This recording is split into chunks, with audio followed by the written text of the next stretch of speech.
Buenas noches, muchísimas gracias por sintonizar esta primera edición del programa Ventanas a la Política Internacional de este 2021. Un saludo cordial a todas las personas binautas que nos acompañan, siempre puntuales como todos los miércoles a las 6 en punto por el canal de YouTube de la Escuela de Ciencias Políticas. Este programa forma parte de un esfuerzo conjunto de la Escuela de Ciencias Políticas, justamente de la Unidad de Producción y Comunicación, así como del Observatorio de la Política Internacional. Nos complace mucho poder recibirles en esta discusión que nos convoca el día de hoy y es justamente sobre el tema de la política internacional y de las relaciones internacionales. El día de hoy vamos a conversar en esta ventana particularmente sobre la situación política actual que está viviendo nuestro país vecino de El Salvador, justamente con las últimas decisiones que ha tomado y las últimas medidas que vienen de parte del gobierno del presidente Nayib Bukele. En ese sentido, tenemos a una invitada internacional que nos acompaña el día de hoy. Ella es doña Sonia Rubio Padilla, quien nos acompaña en vivo en este momento desde San Salvador, El Salvador. Vamos a hablar un poco de su currículum, que es muy amplio. Doña Sonia es abogada y politóloga salvadoreña mexicana, cuenta con un doctorado en Estado de Derecho y Gobernanza Global de la Universidad de Salamanca. Además, ha sido beneficiaria por 3 años consecutivos de la beca internacional de la Universidad de Salamanca y Banco Santander. Cuenta con una maestría en democracia y buen gobierno y un postítulo en especialización en derechos humanos y procesos de democratización por la Universidad de Chile y el International Center for Transitional Justice. Además, ella es actualmente oficial del programa senior de la Fundación del Debido Proceso, por sus siglas en inglés, y es profesora de la maestría de Ciencias Políticas de la Universidad Centroamericana José Simeón Cañas, la UCA de El Salvador. Le agradecemos muchísimo a doña Sonia por acompañarnos el día de hoy y bienvenida a este espacio. Hola, buenas tardes. Antes que nada, muchísimas gracias por la invitación a participar dentro del programa Ventanas y discutir, ¿verdad?, sobre la situación política que está atravesando El Salvador en estos últimos días, que como veremos ha tenido un grave deterioro o un vertiginoso deterioro dentro de su sistema democrático. Bueno, sí, lo teníamos. Sí, sí, sí. Muchísimas gracias. A partir de este momento, la palabra es suya. Este espacio es totalmente de libertad. Usted nos hizo una ponencia que vamos a recibir a partir de este momento. Entonces, cuando guste, adelante. Perfecto. Muchísimas gracias. Pues, como les decía, de verdad estoy sumamente agradecida por esta invitación a discutir sobre, o que dialoguemos, ¿no?, sobre la situación que está atravesando el país a raíz de los sucesos acaecidos el pasado 1 de mayo. Y quisiera, antes de comenzar mi exposición, explicar un poco cuál ha sido la historia política de El Salvador, ¿verdad? Sin entrar en muchos detalles, pero sí para que podamos comprender cuál ha sido el proceso que ha tenido el país en las últimas décadas y por qué es grave lo que está sucediendo en este momento. Bueno, antes que nada, ¿verdad? Como ustedes saben, El Salvador es parte, o fue parte más bien, de la Federación Centroamericana, y al igual que Costa Rica y los otros países de la región, se independizaron, ¿verdad?, en 1821. No voy a hablar sobre la independencia en sí, pero sí quiero decir que desde ese momento El Salvador ha sido un país donde se han mezclado la política, la violencia y la economía para asegurar la prevalencia de una pequeña élite, ¿verdad?, en su momento o casi en toda su historia, como dice Hume y dice Durkheim, formada prácticamente por terratenientes, ¿verdad? Entonces, El Salvador, a lo largo casi de 200 años de historia, se ha valido, ¿verdad?, del uso violento o de la violencia o de transgredir determinadas normas para prevalecer o mantener una pequeña élite política. Lo más simbólico, ¿verdad?, es que a inicios de 1931 se realizaron quizás las primeras elecciones competitivas en el país, ¿verdad?, casi un siglo después. Sin embargo, a finales de ese mismo año se da el primer golpe de Estado de carácter militar que marcó el inicio del predominio militar en el país, ¿verdad? A partir de 1931, ¿verdad? Comienza la dictadura personalista, dice Artigas, del general Maximiliano Martínez, y es a partir de 1994, cuando se derroca Martínez a través de una huelga de brazos caídos, que comienza la concatenación de ciertos gobiernos militares que conforman lo que también los estudiosos o ¿sí? politólogos en El Salvador han llamado la dictadura militar institucional, que es decir, una consecuencia, una concatenación de gobiernos militares y que no permitían en ningún momento la participación, ¿verdad?, electoral libre, disidente o de la oposición, y el país estaba sumido dentro de su poderío. A raíz de eso, se da en 1972, todavía durante estos gobiernos militares, comienzan a surgir como nuevos liderazgos, en este caso, por parte de la Unión Nacional Opositora, hay un candidato que es el ingeniero Duarte, que posteriormente se convierte en presidente, pero en el 72 gana las elecciones presidenciales. Sin embargo, el triunfo se le da al militar que estaba en contienda, y en ese momento se señala que surgen, se conoce más bien que ya no es la vía electoral la forma de superar estos gobiernos militares, y comienzan ciertos trabajos de insurgencia dentro del país. Esto desemboca, no sé si es por todos conocido, pero sí es un conocimiento general, en una cruel guerra civil que se da entre 1980 y 1992, ¿verdad? En la que se estima que hay más de 75,000 víctimas, ¿verdad? Asesinadas, la mayoría provenientes de sociedad, de población civil, más de 10,000 personas desaparecidas, cientos de casos de tortura, ¿verdad? Y de violaciones sexuales como producto de crímenes de lesa humanidad.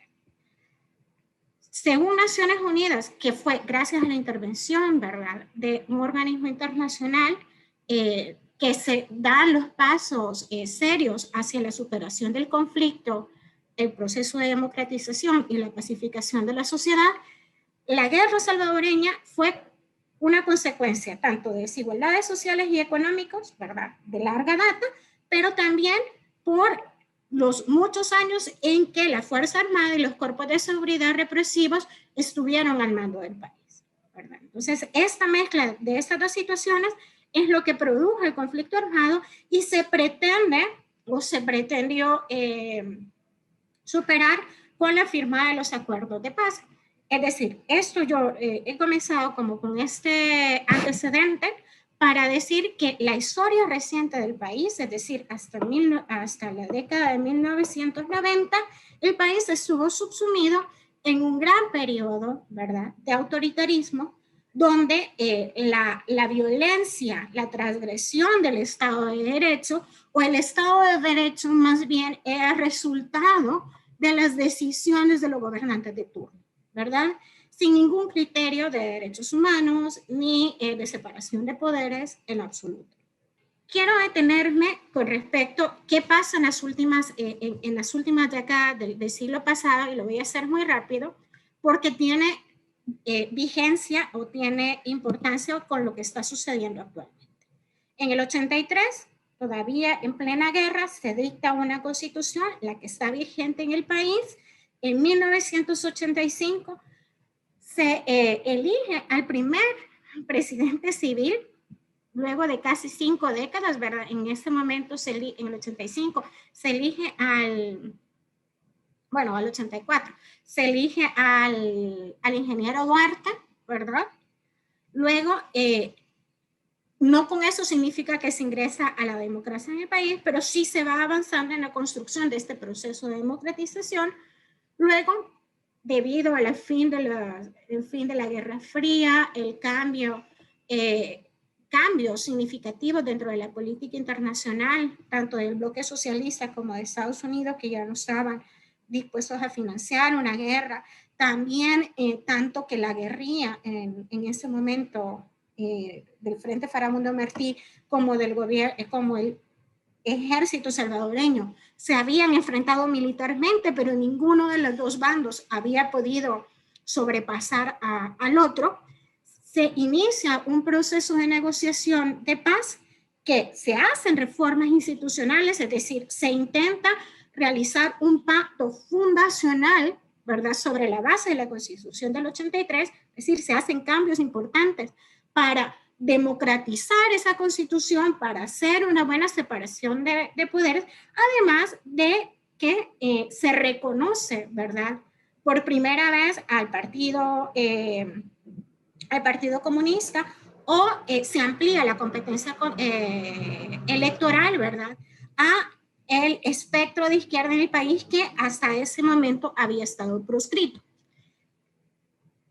Eso he simplificado mucho el tema de los acuerdos de paz, pero lo importante es que es en 1992, en enero, que se firman los acuerdos de paz, pero se hace sobre la base de cambios institucionales, en la ampliación de la competencia electoral y sobre todo una esperanza de un proceso de pacificación, ¿verdad?, de la sociedad, y sobre todo que la institucionalidad salvadoreña estaba revestida, al menos en apariencia y en garantías, de aspectos democráticos. A partir de eso, ¿verdad?, a partir de esos cambios o esos acuerdos de paz, desde 1994, que se da la primera elección después de los acuerdos de paz, hasta hasta este año, ha habido una serie, ¿verdad?, de gobiernos ininterrumpidos, tanto de Arena, del FMLN, y en esta ocasión, y el último, ¿verdad?, de Gana con Nuevas Ideas, que es el que responde el presidente Bukele Ortez. En 1994 se dan las primeras elecciones competitivas, limpias, ¿verdad?, y justas, es decir, se da la participación de todo el espectro ideológico, hubo una gran observancia internacional y nacional, y no, el resultado no depende de un fraude, ¿verdad?, como lo había sucedido en las décadas anteriores, y se comienza a vivir de forma institucional y recurrente las elecciones como una vía para escoger a los gobernantes. Y eso ha sucedido, incluso sigue sucediendo al menos hasta febrero de 2021. ¿Qué pasa? Del 1994 hasta el 2019 hay cinco gobiernos o 5 presidencias, 3 de Arena, 2 que es dentro del espectro ideológico. Arena está en el espectro más a la derecha, ¿verdad?, y dentro del FMLN, que está más a la izquierda. Incluso El Salvador, durante todo este tiempo, en las 2 décadas de los 2000, ¿verdad?, de 2000 y 2010, El Salvador históricamente estaba entre los países donde hay más polarización política, que incluso los 2 partidos políticos, ¿verdad?, predominantes dentro del área de competencia estaban ubicados a los extremos del espectro. Eso significaba que, eso se materializó en que siempre fueron gobiernos de minoría, es decir, una situación de gobierno dividida por ausencia de partidos mayoritarios.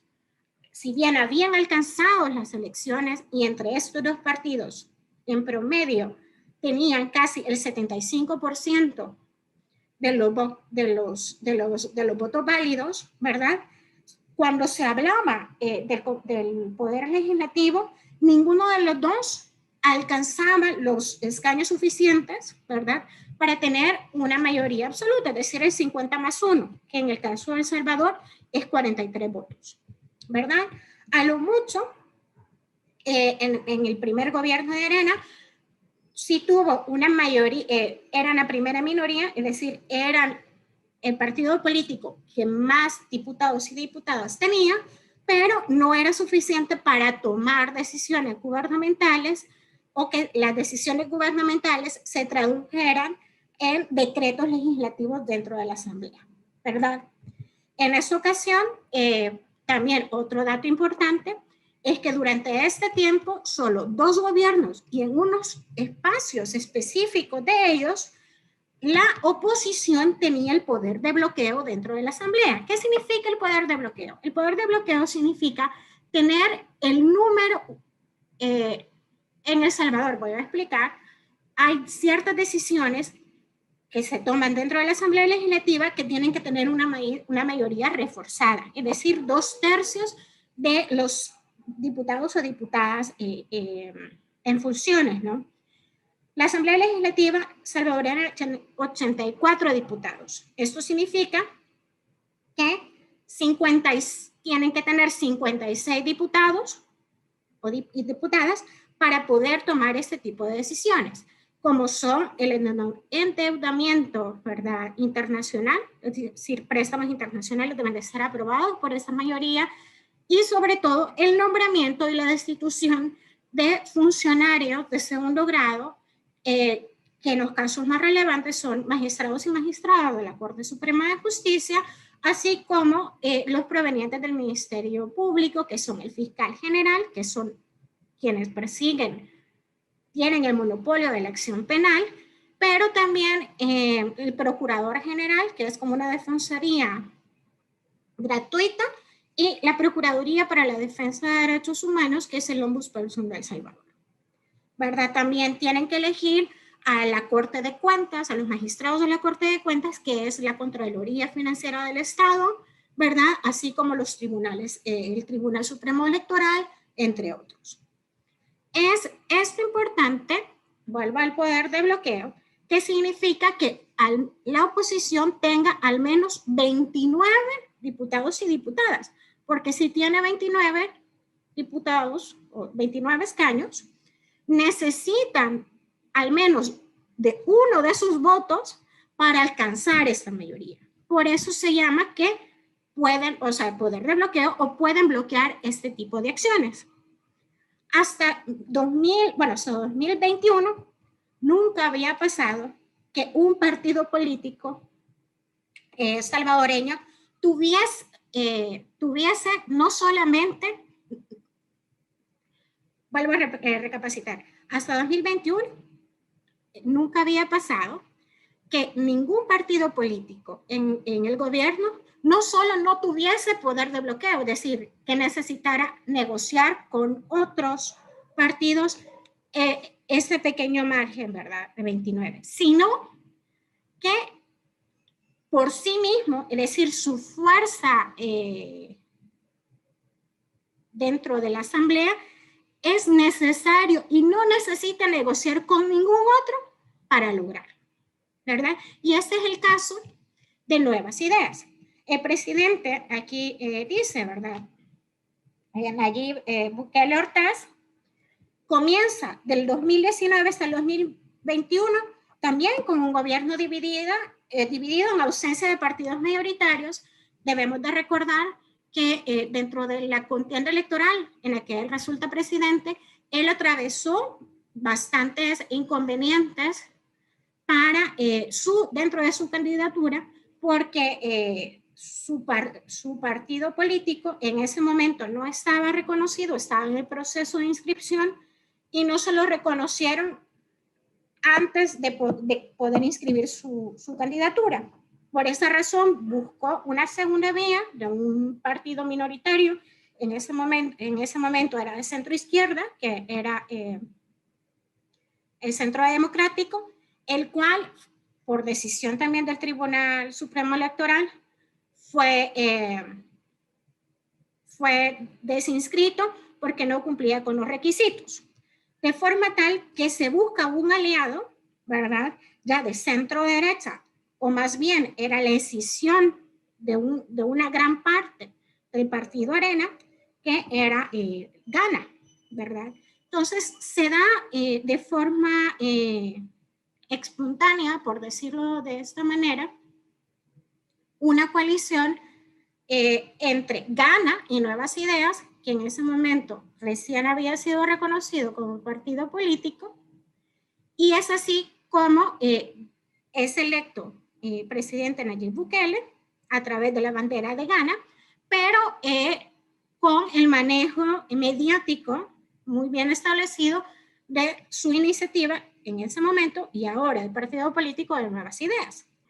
De forma tal que cuando gana las elecciones, ¿verdad? Se enfrenta a un resultado o se enfrenta a una asamblea legislativa que había sido elegida un año antes, es decir, en 2018, que tenía como resultado al menos solamente, ¿verdad? 10 diputados y diputadas del partido Gana, más un diputado de este partido de centro izquierda que les comentaba, que era de forma tal que dentro de su alianza electoral por la cual resulta presidente, solo contaba en ese momento con 11 diputados.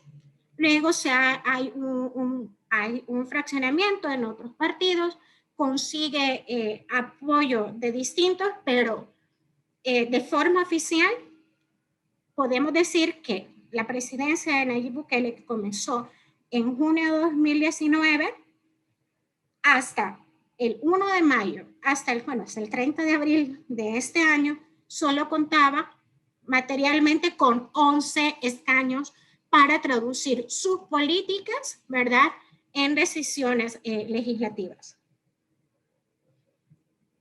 Pero ¿qué sucede en la ejecución, ¿verdad?, o más bien en el ejercicio del poder de la administración presidencial? En 2019, ¿verdad?, en junio, cuando comienza a cuando toma posesión, hay ciertas señales ambivalentes dentro de su gobierno, algunas que fueron percibidas como positivas, ¿verdad? Por ejemplo, una de las acciones que se vio como positiva tanto por organismos internacionales como por sociedad civil salvadoreña fue que la primera decisión que tomó como presidente fue borrar, ¿verdad?, el nombre del coronel Monterrosa, uno de los militares involucrados en las peores crímenes realizados durante el conflicto armado, crímenes de lesa humanidad y de guerra contra población civil.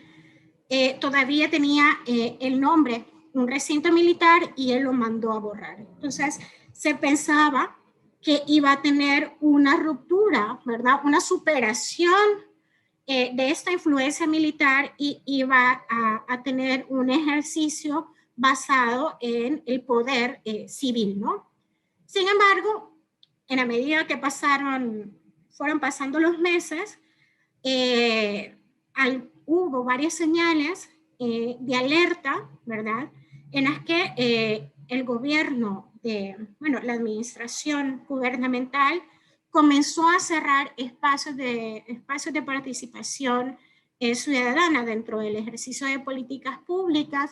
Además, comenzó a recurrir a prácticas de opacidad. En El Salvador se cuenta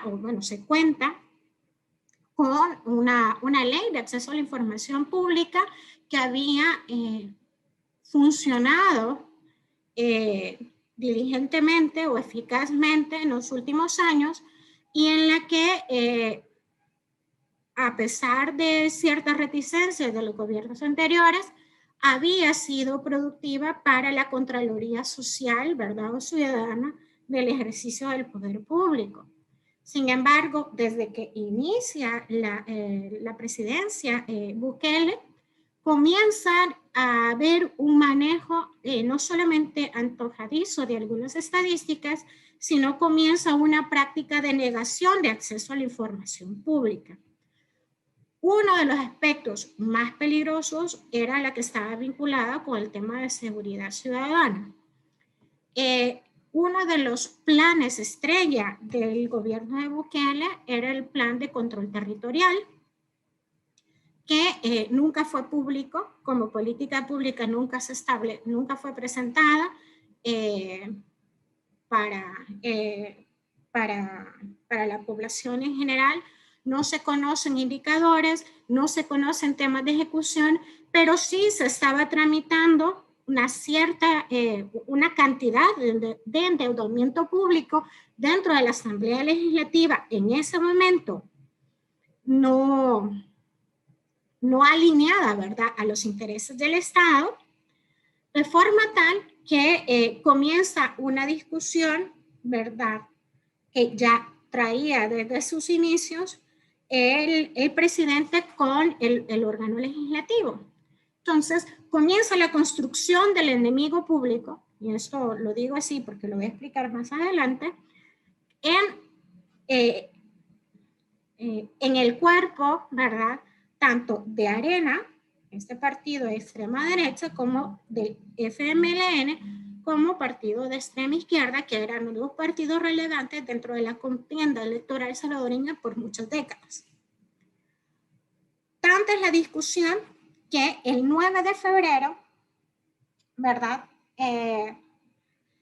no sé si eso fue, creo que sí fue público en Costa Rica, si no yo ahora lo explico, en una discusión que habían tenido por la aprobación de la tercera etapa de este plan de control territorial, que no, insisto, tanto Naciones Unidas como la Comisión Interamericana han denunciado que este plan es desconocido, ¿verdad? No solamente por sociedad civil, sino por la población en general, de forma tal que con un tema tan serio como es el tema de seguridad, que no se conozcan ni indicadores, ni formas de ejecución, ni cuál es la estrategia exacta que está utilizando el Estado y está encaminada a la protección de derechos humanos, es bastante preocupante. Entonces, vuelvo al tema del 9 de febrero. En esta discusión, no debate, sino realmente una pelea abierta entre el legislativo que no estaba dispuesto a otorgarle la ratificación del préstamo para la ejecución del plan de control territorial al gobierno, comienza la primera gran bandera roja, ¿no?, en la que el presidente convoca a la ciudadanía un fin de semana fuera de la asamblea, ingresa a la asamblea legislativa, ¿verdad?, a la fuerza, acompañado con, como pueden ver, con militares. Y de hecho, la seguridad del recinto legislativo, que siempre había estado en manos de civiles, es adoptada en ese momento por efectivos de la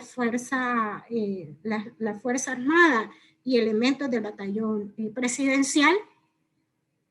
Y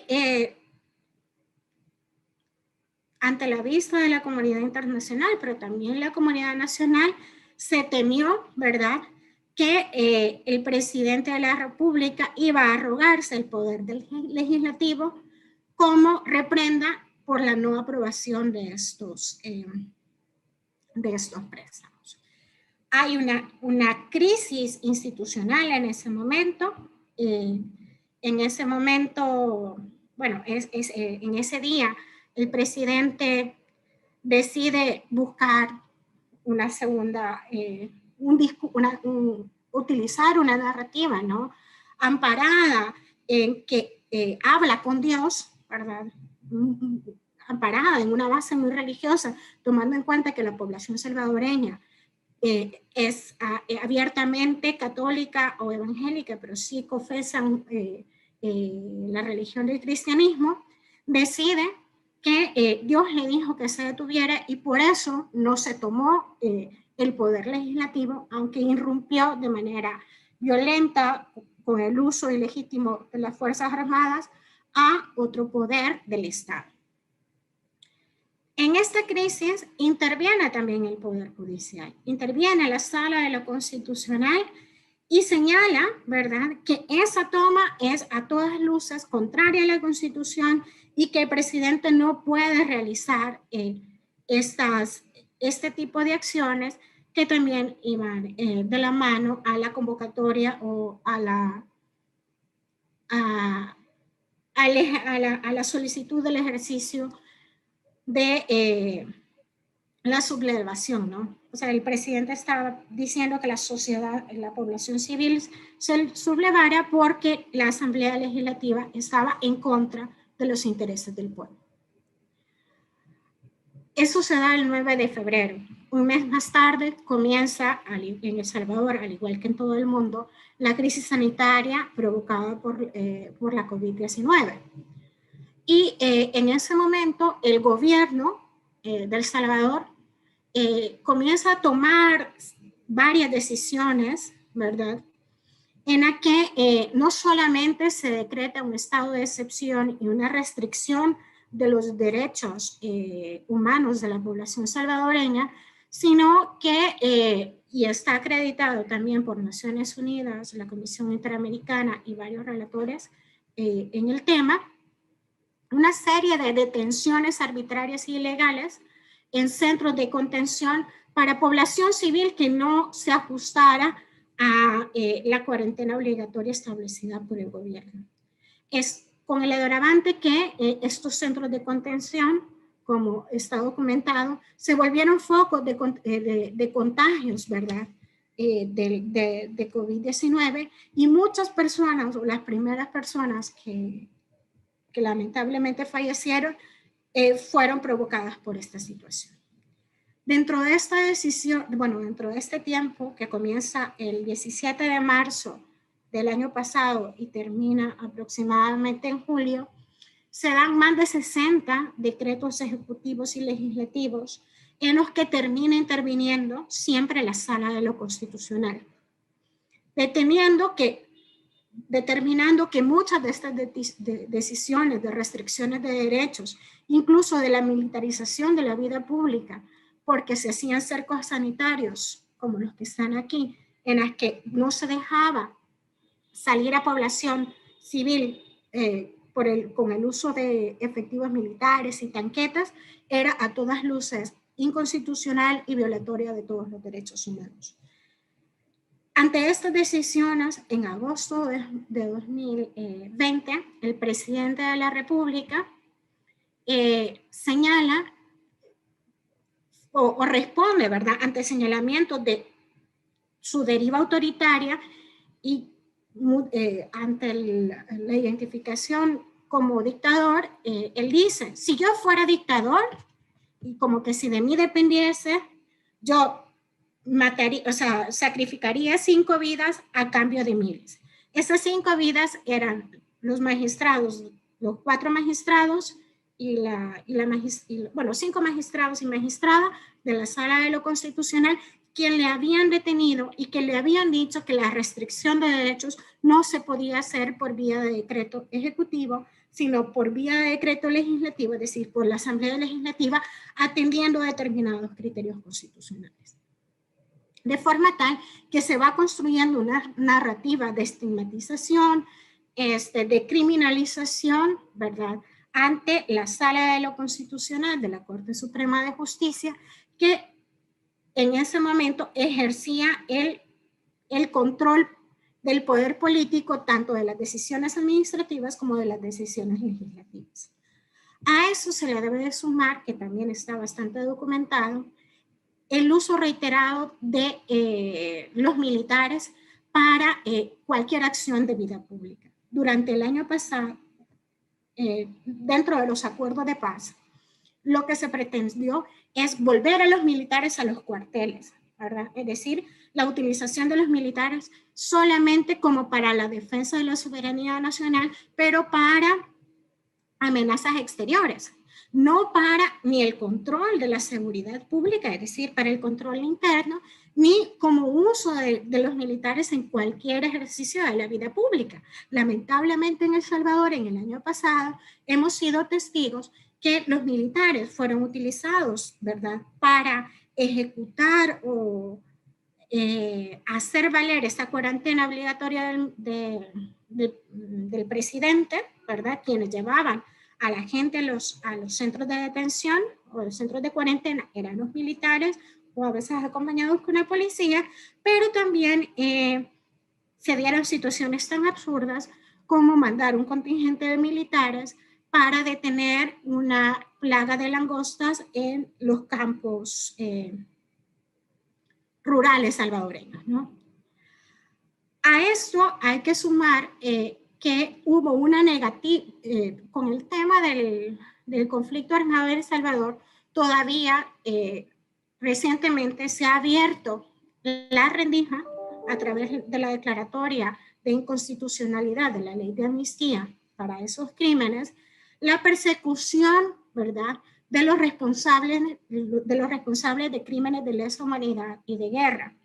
Hay un caso bastante emblemático que es la masacre más grande sucedida en América Latina durante el siglo pasado, que es la masacre del Mozote, donde el proceso penal está bastante avanzado y el juez de esta localidad, que es una zona remota al oriente del país, había en junio del año pasado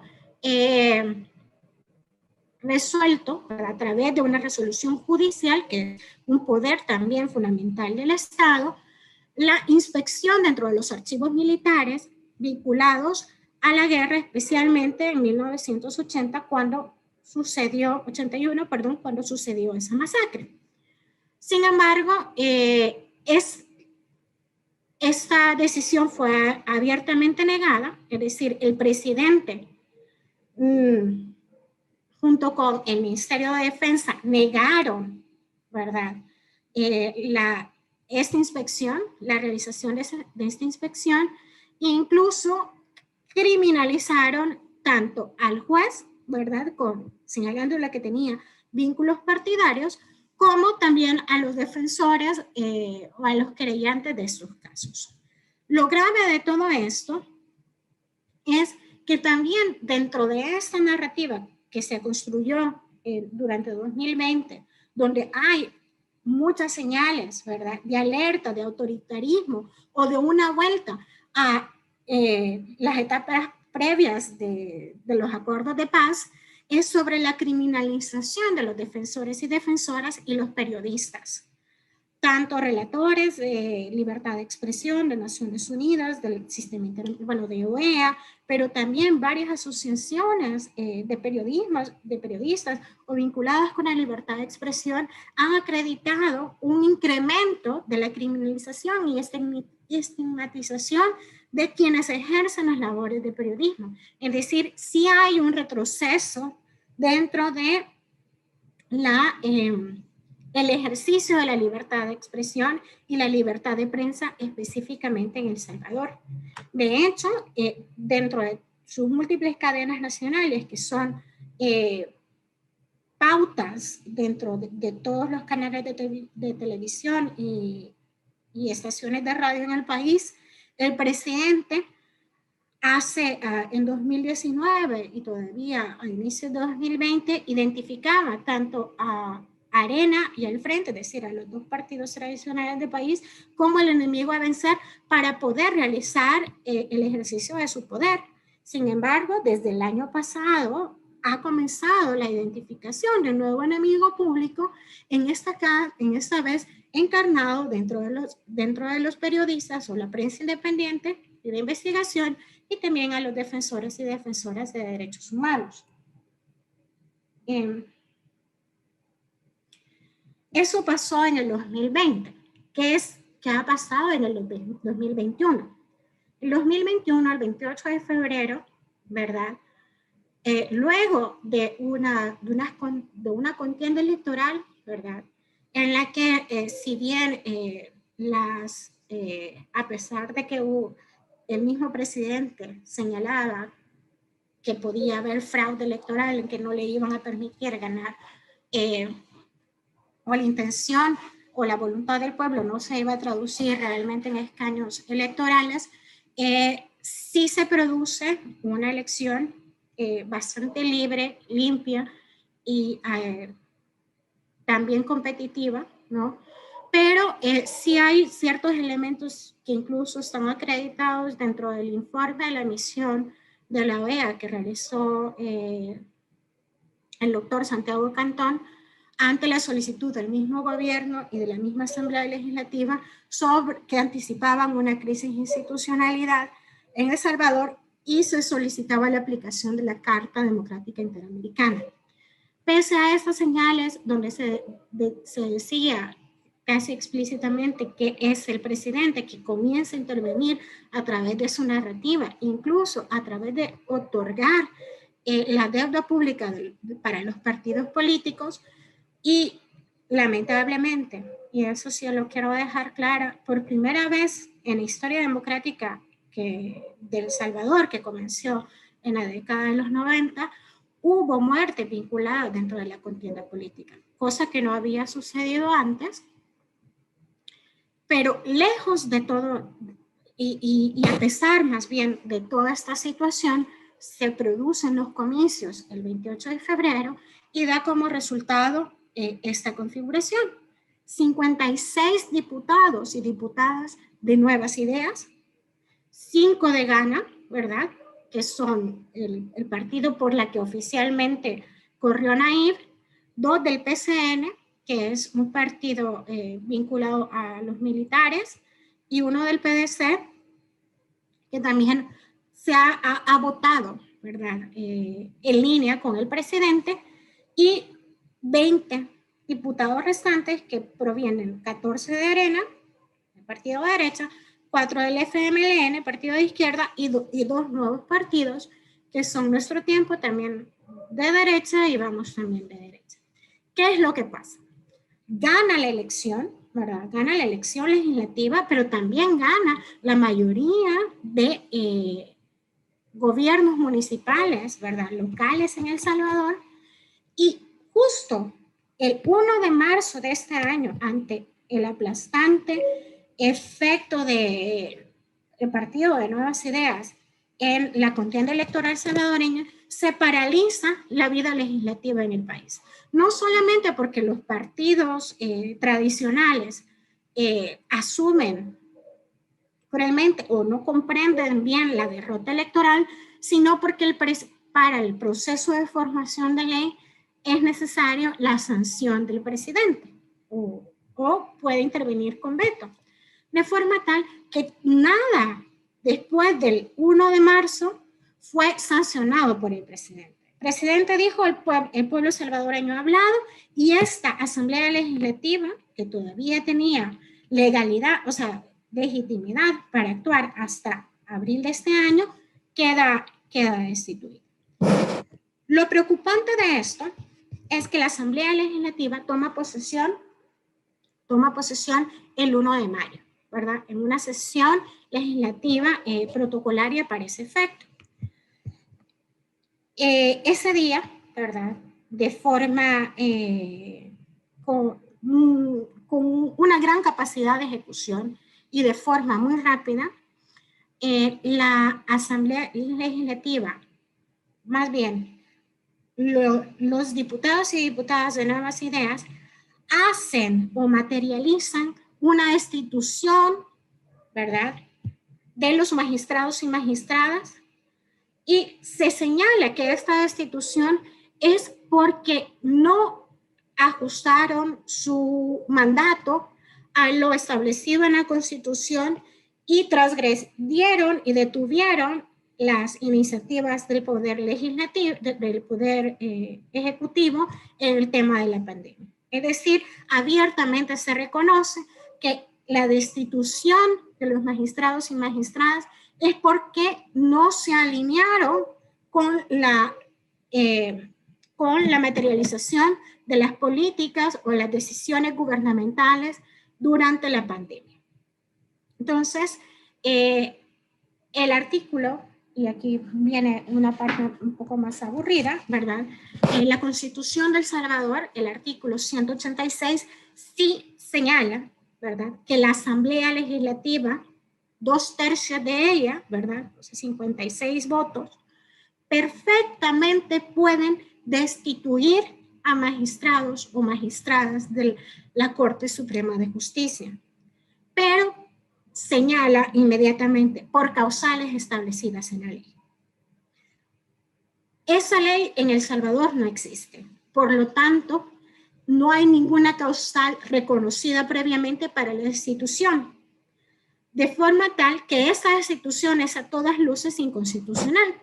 Pero el problema no termina ahí, sino que inmediatamente en esa misma sesión legislativa y a golpe de decreto legislativo se cambia un proceso constitucional de designación de nuevos magistrados o magistradas de la Sala de lo Constitucional, que en ese mismo artículo que les comentaba, en el 186, dice que va a estar, se fue dividiendo, ¿verdad? Hay un proceso de nominación que interviene la Federación de Asociaciones de Abogados del Salvador, ¿verdad? Que hay una elección popular que hacen los abogados y abogadas, pero también otra parte de esa nominación la realiza el Consejo Nacional de la Judicatura.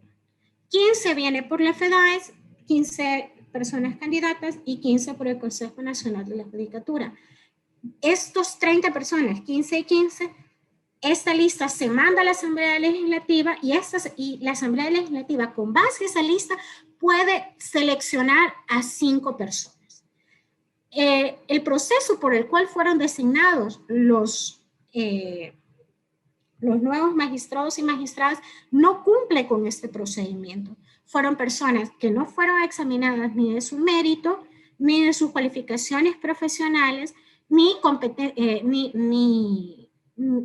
capacidad, ni sus credenciales de independencia, ¿verdad? Como dice la Constitución, y también su moralidad notoria. Es decir, se da una captura del Poder Judicial, pero no acaba ahí. Eso también sucede con otro de los funcionarios relevantes dentro del sector justicia, que es el fiscal general de la República. Ya casi voy terminando y con eso quiero decir qué es lo que habla la academia, ¿verdad? Expertos sobre democracia en el caso de El Salvador. Yo les comentaba al inicio de mi exposición que hay una historia marcada de autoritarismo en El Salvador, que llega hasta 1992, ¿verdad? Y Mayweather y Pérez Liñán, ¿verdad? En su libro de 2014, estudian específicamente El Salvador y señalan cuáles son aquellos factores que ayudaron a superar esta deriva autoritaria, ¿verdad? Salvadoreña, y mantuvieron, ¿verdad? Durante del 94 hasta el 2014 que ellos estudian, al menos un régimen competitivo, ¿verdad? Que se supera el gobierno autoritario. Entonces dicen que sin duda alguna, uno de los factores que potencian este cambio de la coalición autoritaria es la preferencia democrática de las élites políticas. Ahí pueden haber muchas críticas tanto a los líderes políticos de Arena o a los líderes políticos del FMLN. Sin embargo, ellos tenían una preferencia democrática del régimen. Es decir, se supera esa coalición autoritaria que prosperó en el país desde 1930 hasta 1980, ¿verdad? Entonces, hay un cambio de distribución de recursos, pero también hay un cambio dentro de la política exterior de la región. Y eso no lo podemos obviar. Actualmente, si examinamos los países en América Latina, vemos que hay un deterioro significativo de los regímenes democráticos. Incluso si revisamos la opinión de la ciudadanía, vemos que año con año la gente tiene menos apoyo a la democracia y consideran que es preferible un gobierno autoritario que le pueda resolver de alguna forma las deudas que el Estado tiene con ellas. Entonces, también dice Pérez Liñán, cómo se da la superación de esto, ¿verdad? Es que este autoritarismo persistente, ¿verdad? Aseguraba, decían ellos, un terrible pronóstico en el país, ¿verdad? Pero sin embargo, El Salvador logró un desarrollo electoral sostenible, ¿verdad? A pesar de la polarización que les digo que El Salvador, junto con Chile, ¿verdad? Y Uruguay era uno de los países con mayor polarización electoral, pero había esta preferencia democrática de las élites. Y además hubo una mejora significativa en el gozo de las libertades y derechos políticos. La gente podía, o sea, sabía que a través de su sufragio, es decir, su derecho político, podía elegir a sus gobernantes, pero también sabía que ellos mismos podían pues, proponerse para ser electos, ¿verdad? No había restricciones dentro de la competencia y había una diversidad de libertad de expresión. No había una narrativa cooptada por medio del poder público, ¿verdad? Entonces, sin embargo, ahora en día esta situación ha cambiado antes de entrar. Ahora, ¿verdad? Lamentablemente, hay un cambio dentro de la estrategia de contienda política en El Salvador, que es una estrategia a todas luces populista, que tiene una deriva autoritaria. Hay un discurso maniqueo en la construcción del enemigo público que de 2019 a 2020 se concentró prácticamente dentro de los partidos tradicionales de la contienda política anterior salvadoreña, que era Arena y el FMLN, y una vez derrotados electoralmente, esta construcción del enemigo público, ¿verdad? Ya ha sido encarnada y hace 2 semanas en cadena nacional y frente a toda la comunidad diplomática, el presidente puso el foco en organizaciones de sociedad civil y en el periodismo que le es incómodo, ¿verdad?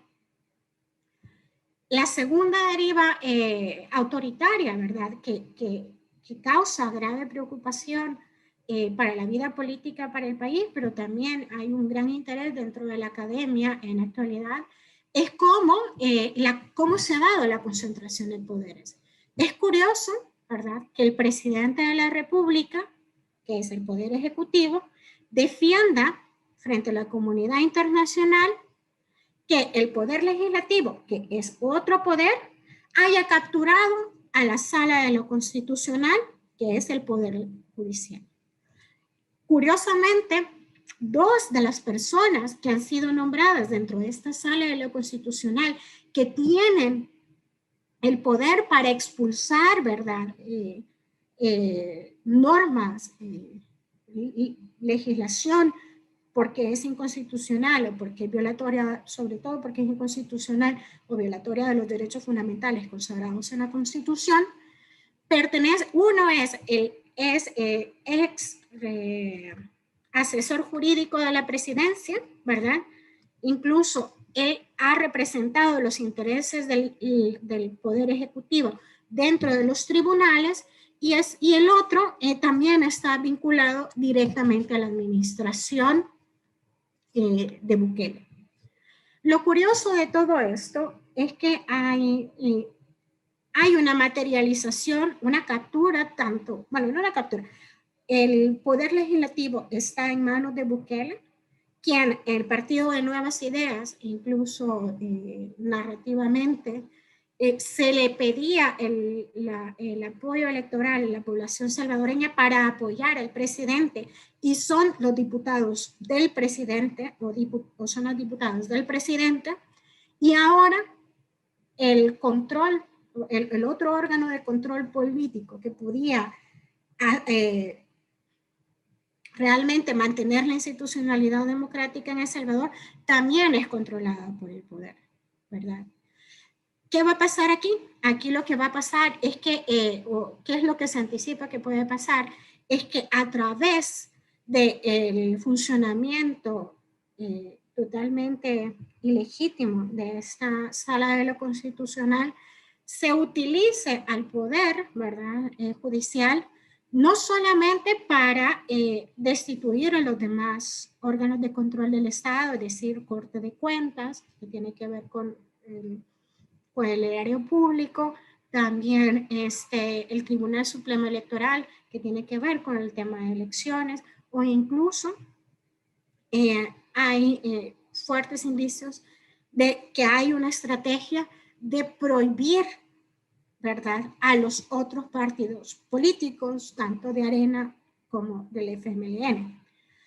Es decir, la situación de El Salvador se ha agravado vertiginosamente, ¿verdad? Hay una gran crisis institucional, hay en este momento un afán, ¿verdad?, de controlar o de ser absoluto el poder en manos de una persona, en este caso el presidente Bukele, y lamentablemente en cuestión de horas, ¿verdad?, el 1 de mayo se borró a golpe de decreto legislativo un camino, un proceso de democratización que le costó mucha sangre a El Salvador a través de una guerra civil, pero también costó muchos años al menos dejar establecido como una historia, como una práctica institucionalizada o recurrente. Si bien la democracia de El Salvador ha sido señalada como de baja calidad, es decir, perfectible, al menos en apariencia, hasta abril de este año, existían indicios de poder catalogar al régimen dentro de lo democrático. Hoy por hoy es un régimen iliberal, ¿verdad? Y estamos a la expectativa de cómo va a seguir materializándose.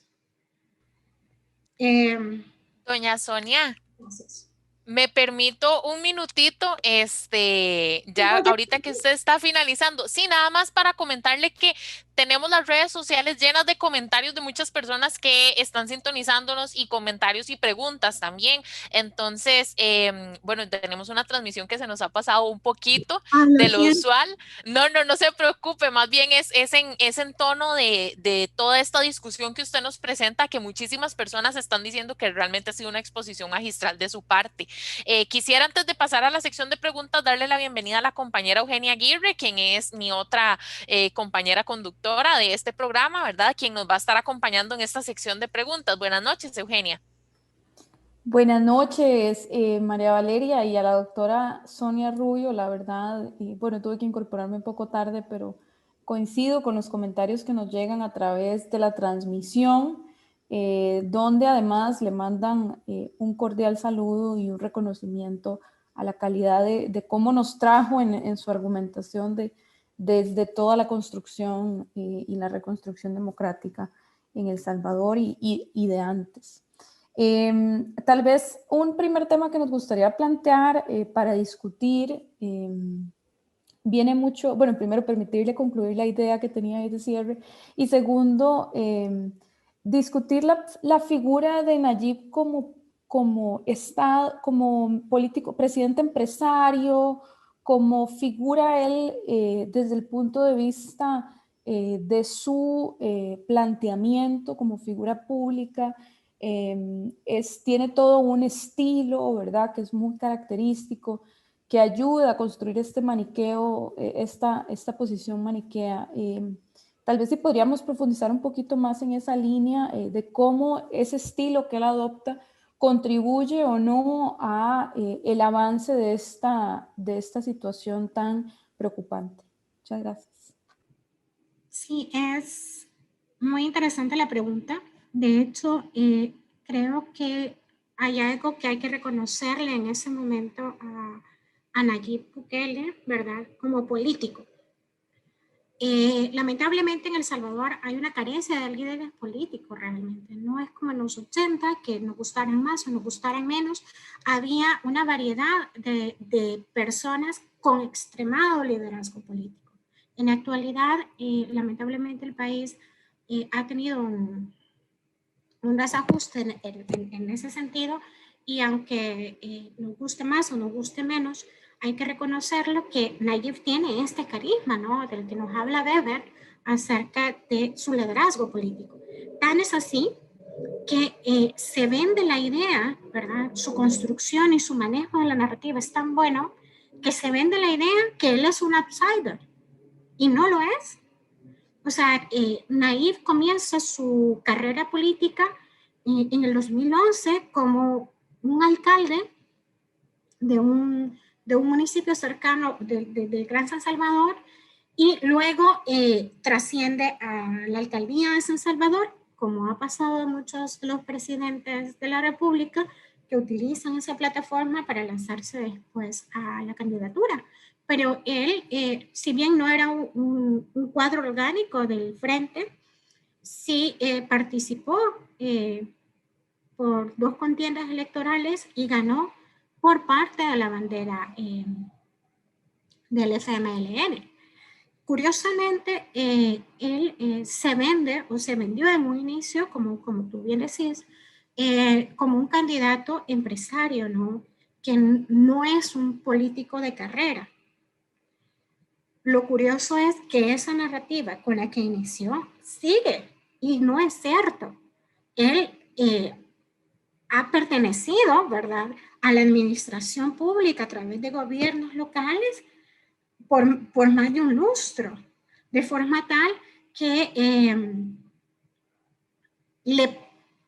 es más bien el manejo de narrativa que tiene la que le permite poder reinventarse frente a la población.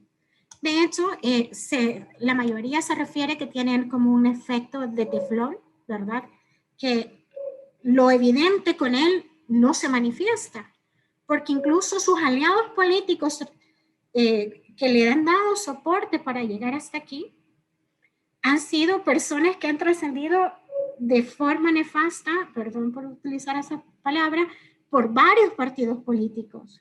Y la gente sigue apoyándolo porque creen que es una renovación democrática, porque él sí va a hacer algo bueno. Entonces, más bien creo que es el manejo excelente de la narrativa, de una buena comunicación política, ¿verdad? Y el desencanto también, una crisis de partidos que los tradicionales no supieron ver, lo que ha facilitado el ascenso de Nayib Bukele, además de su carisma como candidato, como político, ¿no? Muchas gracias, doctora. Sí, es un tema que siempre terminamos abordando desde él como personaje, ¿verdad? Y aquí un saludo a Sofía Lara, Marcelo Villalobos, José Mora, Ismael Sánchez, Marielos Gutiérrez, que nos han seguido a lo largo de la transmisión, me mandan sus saludos y agradecimiento. Valeria, ¿tenemos más preguntas? Yo tengo una, Eugenia. pero es muy peculiar, entonces Sí, la voy a dejar para más adelante. tenemos una pregunta justamente de José Mora, quien nos acompañó en la transmisión por YouTube, y su consulta es básicamente para conocer su criterio, ¿verdad? Su opinión, si podríamos afirmar que esta situación que sucedió en El Salvador podría ser eventualmente un golpe de Estado, pero montado, porque desde el Ejecutivo podría existir esta intención en donde básicamente se montó un golpe de Estado para poder presionar al resto de los poderes políticos. ¿Usted considera que esto fue lo que sucedió en El Salvador específicamente? Sí, yo creo que, y esa es una muy buena pregunta, creo que es bastante importante decir que hoy por hoy, ¿verdad? En estos tiempos, los golpes de Estado no son los golpes de Estado al estilo de los 70, ¿verdad? O de los 60, 70, 80, cuando llegaban los militares y a golpe de la fuerza bruta o violenta se tomaba la posición, sino que hemos sido testigos en los últimos años cómo los sistemas democráticos han sido flagelados, ¿verdad? O socavados por decisiones que aparentan cierta legalidad. Y desde luego la captura del poder judicial es tan grave, ¿verdad? Porque hay que entender que el Poder Judicial hoy por hoy ya no es la cenicienta de los poderes judiciales, ¿verdad? Ya no es al estilo de Montesquieu, que el juez es la boca de la ley, no. El Poder Judicial y sobre todo la Sala de lo Constitucional tienen la función de controlar el poder político, ¿verdad?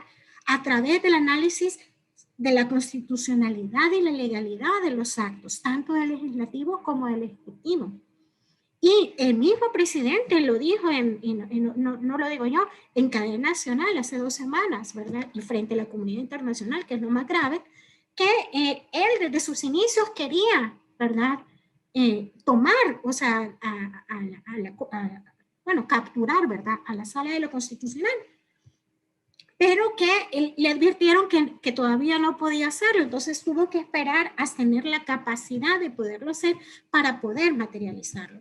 Entonces, lo que quiere Nayib Bukele es realmente desarticular, ¿verdad?, cualquier tipo de órgano control para poder materializar sus decisiones de forma absoluta. Es decir, yo decido, la Asamblea Legislativa ejecuta, y no tengo un poder judicial, sobre todo la sala de lo constitucional, que pueda decir que esa decisión está o no amparada en la Constitución o viola o no derechos humanos o derechos fundamentales. Claro, tenemos acá otra pregunta, le voy a hacer las dos y luego vamos más hacia cerrando, más hacia el final, perdón. ¿Cómo valora desde su perspectiva la afectación que pueda tener la situación política actual en El Salvador en la estabilidad democrática en la región? La pregunta viene como en la línea de si el presidente Bukele tiene aliados, se encuentra aliados en Centroamérica o no, digamos, más una perspectiva regional. Pensando además en aquel famoso Twitter, que parece ser el canal oficial de comunicación, diciendo que él estaba limpiando la casa, que nadie opinara, por favor. Eso como una preocupación de la analogía que utiliza, ¿verdad? Tenemos otra pregunta muy parecida sobre su criterio, más pensando en el rol de El Salvador en el Concierto de las Naciones.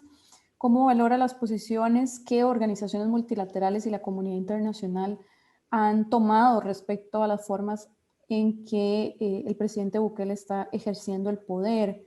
Y viene mucho también en esta línea de lo que él afirma de que no los asuntos internos lo dejen para el trámite de lo interno. La escuchamos.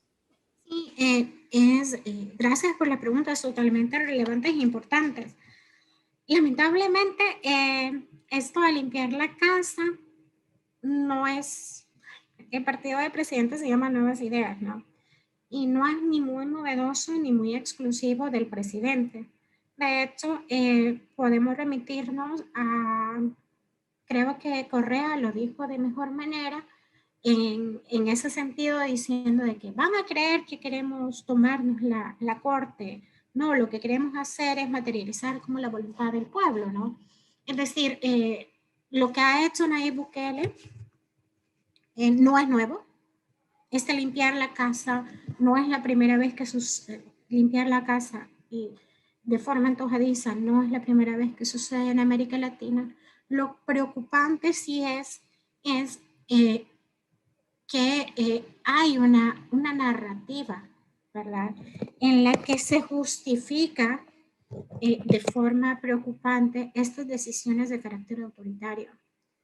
Y hay la construcción de este personaje, de este personaje político en el que puede ser el caudillo de Centroamérica.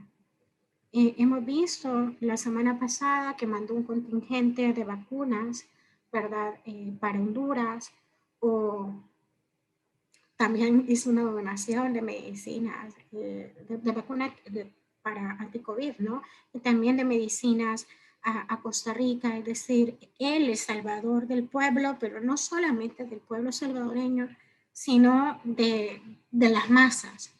Y eso es relativamente preocupante. Hoy en otras discusiones analizábamos que dentro de la política exterior latinoamericana, ¿quiénes podrían ser los aliados estratégicos que tienen ahí para poderse enfrentar incluso a sanciones dentro de la comunidad internacional? Creemos que lamentablemente América Latina, o yo creo, ¿verdad?, que América Latina, cada país está atravesando por su propia crisis, unas más serias que otras, pero hay una deriva de verse hacia al ombligo, ¿no? Y de no permitir que exigencias de la comunidad internacional sobre democracia, de separación de poderes o un ejercicio legítimo respetuoso a los derechos humanos, hay un par de gobiernos. Podría, por ejemplo, se me viene AMLO o se me viene Bolsonaro, los dos por distintas razones, que podrían ser aliados para detener alguna condena internacional en el país, pero tal vez es muy aventurado decirlo en este momento.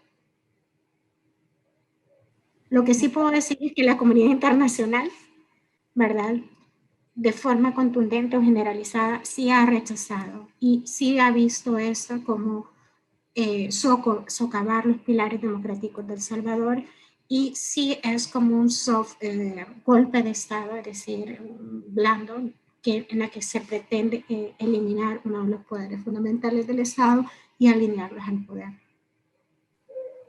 Así es, una situación rotundamente preocupante y bueno, iba muy en la línea de otra pregunta que nos quedaba, si estas formas de mandato más autoritarias podrían proliferar en otros países. Realmente la situación de América Latina amerita una revisión detallada, y ahora también que lo menciona, no solo de esos países aliados, sino de otras figuras. Guatemala, Nicaragua, Uh-huh. Honduras, sí es realmente, lamentablemente América Latina está atravesando, ya decía yo, se puede revisar la LAPOP, ¿verdad?, y ver cómo va decreciendo el apoyo hacia la democracia, porque sin duda alguna también la población tiene cierto desencanto al régimen porque no ha visto materializado el beneficio o el bienestar, ¿verdad?, dentro de su vida diaria. En el caso de El Salvador, el tema de seguridad pública ha sido, bueno, seguridad y económico, ¿no?, han sido uno de los dos talones de Aquiles para el proceso democrático. Muchas gracias, doctora. Le tengo una pregunta, le agradezco ser súper corta con la respuesta, que es la última que nos queda por acá.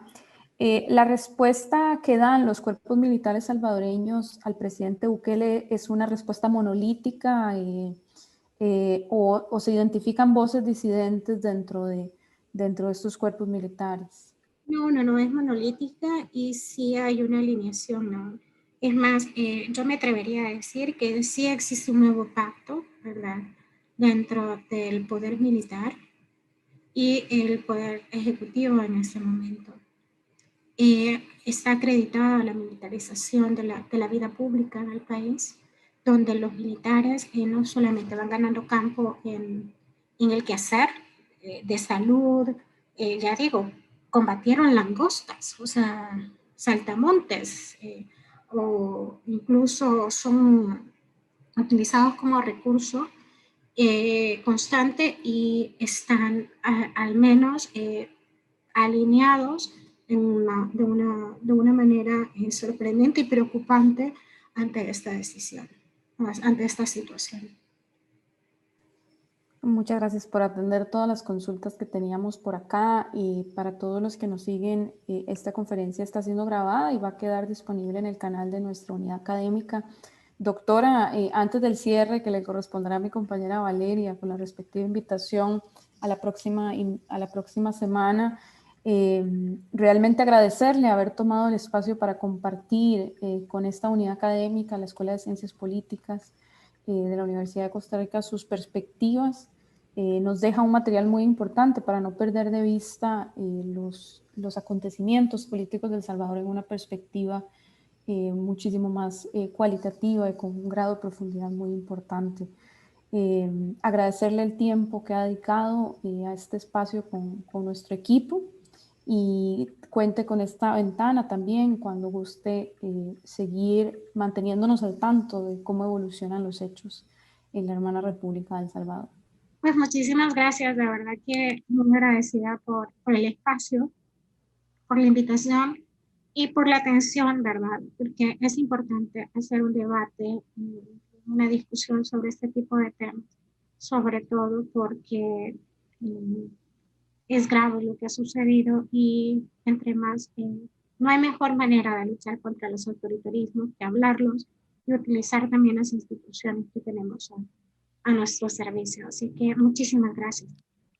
Le agradecemos muchísimo a la profesora Sonia Rubio Padillo que nos acompañó el día de hoy en este programa y sin antes irnos, obviamente recordarles que como todos los miércoles, la próxima semana, 6 en punto de la tarde, estaremos en este caso en Ventanas a la Política Nacional conversando sobre el tema del acuerdo de Escazú. Tendremos como invitado al profesor Nicolás Boiglín, quien es parte de la Facultad de Derecho de la Universidad de Costa Rica. Entonces, muchísimas gracias por habernos sintonizado. Nos vemos el próximo miércoles. Saludos, buenas noches.